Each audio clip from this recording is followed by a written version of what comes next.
What's my goal? My goal is to get the country to talk about its perception of female athletes. That's what I'd like to talk about. I want to talk about the country's discomfort with women being powerful in their bodies, or even more than that, appropriate sports that we feel women should play. I remember I was doing my thesis on the perception of women athletes in the media, and some of the stuff that I came across were people who were saying, well, it's okay for women to play tennis and it's okay for women to play golf, but we don't want to see them in contact sports. We don't want to see them in basketball and football and rugby. We want them to be girls. We think they should be girls all the time. And here's the problem with that.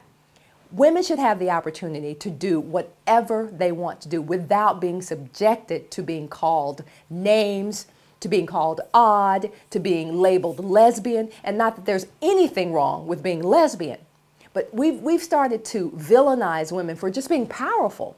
We've started to villainize little girls for playing sports or for feeling fit or for being muscular. And I think there's a lot of hatred against women athletes in this country. I think if men can't objectify us, then they don't want to see us. It was interesting because I had a conversation with one producer who was asking me about whether we had to endure or go to charm school when I was in college, or if we had to get involved in charm school in the WNBA. And I actually started laughing because I think he was serious. And here's what I said. He said, well, did they expect you to look a certain way? And I said, yes, they absolutely did. They expected us to look like professionals in the WNBA.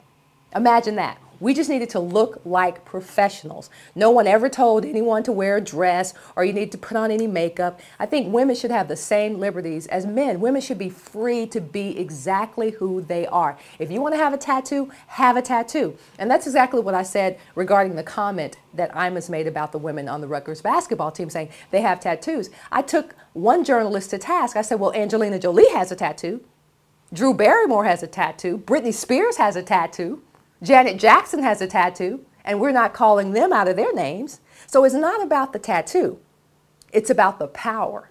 It's about the power, the power, the power.